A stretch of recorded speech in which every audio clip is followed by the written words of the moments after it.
Hi everyone, it's Thomas once again for 2 minutes by my watches. Today a new episode of Find My Watch in which I present 10 elegant watches from Aliexpress. Let's go. We start with this very cheap 27 euros watch from Fantor. Large but quite thin, with a very minimalistic design, 5 color options and case matching colored strap. A quite simple but interesting option, but with a 42mm diameter. Not for all wrists. How to make an Aliexpress watches video without a Pagani Design. I don't know how. This one only cost 32 euros, as a Seiko caliber with a dead subdial, a very pronounced sunburst finish and a nice fluted bezel. What more could you get for this rock bottom price? The answer is simple, nothing. The next one is a Luobin. I already had it on my wrist. It's a nice, pretty and simple automatic watch for only 42 euros. We can only regret the mineral glass, but at this price I think it's still okay. Be aware that it is a 42mm diameter, too big for some wrists. Too big also for an elegant watch for some people.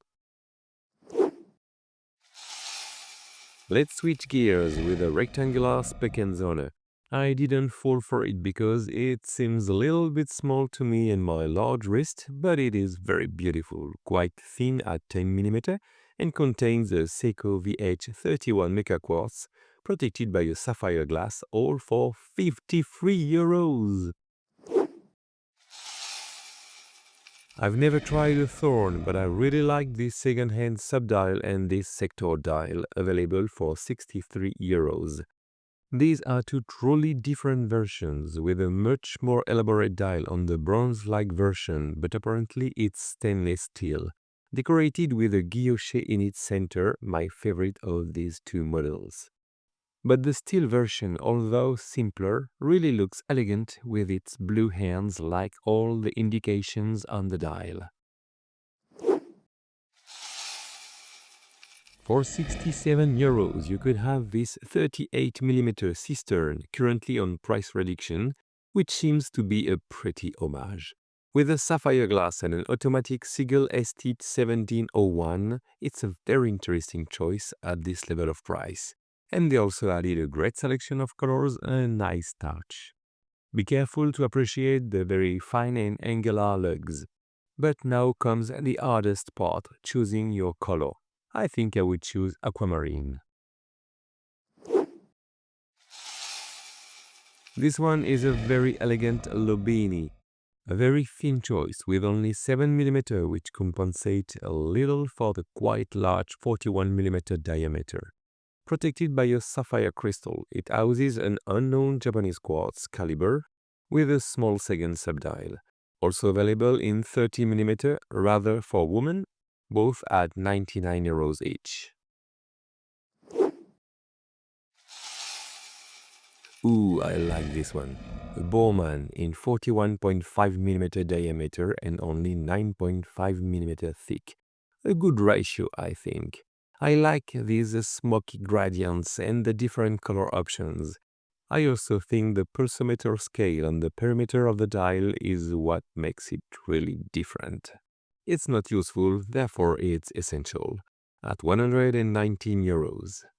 I just want to alert you about the 21mm lug width. Absolutely not generic. It can be a little bit more difficult to find a perfect strap for it.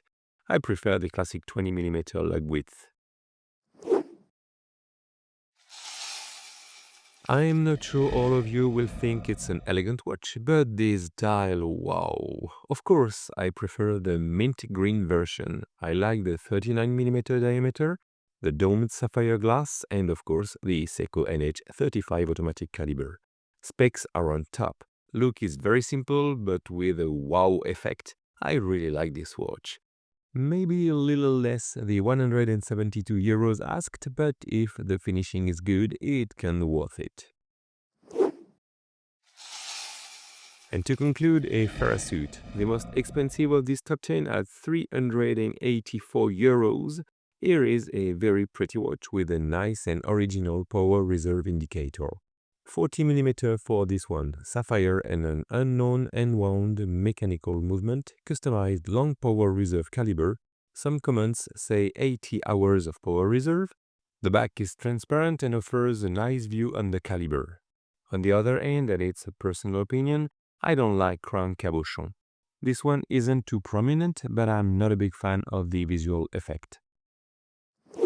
Thanks for watching this video, and if you enjoyed it, you can like it to help spread the word and support the channel. Blah blah blah. Bye!